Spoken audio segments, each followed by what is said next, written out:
ആംബുലൻസുകൾ മരണവണ്ടികളാകരുത്. Atholi medical കോളേജിൽ നിന്ന് മിംസിലേക്ക് എത്താൻ കേവലം 200 മീറ്റർ ദൂരം എത്താനുണ്ടായിരുന്നപ്പോഴാണ് സുലോചനയ്ക്ക് ജീവൻ നഷ്ടപ്പെട്ടത്. കലുത്തങ്കടവ് പാലം കയറി പിന്നീടുള്ള ഇറക്കത്തിലാണ് ആംബുലൻസ് നിയന്ത്രണം വിട്ട് മറിയുകയും ട്രാൻസ്ഫോമറിൽ ഇടിക്കുകയും ചെയ്തത്. ഡ്രൈവറുടെ പേരിൽ അമിത വേഗതയ്ക്ക് പോലീസ് കേസെടുത്തിട്ടുണ്ട്.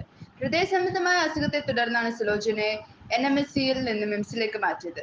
യാത്ര പൂർത്തിയായിരുന്നെങ്കിൽ സുലോചനയ്ക്ക് ജീവിതം തിരിച്ചു കിട്ടുമായിരുന്നു.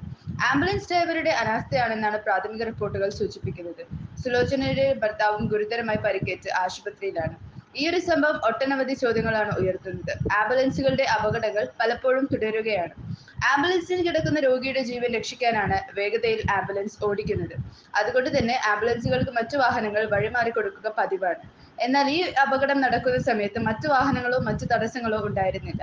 ഡ്രൈവർ കുറച്ചുകൂടി ശ്രദ്ധിച്ചിരുന്നെങ്കിൽ ഇത്തരമൊരു ദുരന്തം ഉണ്ടാവുമായിരുന്നില്ല. ആംബുലൻസുകളുടെ വേഗത, അതോടിക്കുന്നവരുടെ ശ്രദ്ധ എന്നിവയെല്ലാം ഈ സംഭവത്തിന്റെ ഗൗരവം വർദ്ധിപ്പിക്കുന്നു. രോഗിയുടെ ജീവൻ രക്ഷിക്കാനാണ് ആംബുലൻസുകൾ ഉപയോഗിക്കുന്നത്. ഇവിടെ രോഗിയുടെ ജീവൻ തന്നെ ഇല്ലാതാക്കുന്നതിന് ആംബുലൻസ് ഡ്രൈവറുടെ വേഗത കാരണമായും എന്നാണ് മനസ്സിലാവുന്നത്. രോഗികളെ ആശുപത്രിയിലേക്ക് ആംബുലൻസിൽ കൊണ്ടുപോകുന്നത് അത്യാവശ്യത്തിനുള്ള മെഡിക്കൽ സഹായത്തോടെയാണ്. ജീവൻ നിലനിർത്താൻ ആവശ്യമായ ഓക്സിജൻ അടക്കം ആംബുലൻസിനുള്ളിൽ സജ്ജീകരിച്ചിട്ടുണ്ട്. ഈയൊരു പശ്ചാത്തലത്തിൽ വാഹനങ്ങളുടെ വേഗതയെ സംബന്ധിച്ചും ചർച്ചകൾ ആവശ്യമാണ്.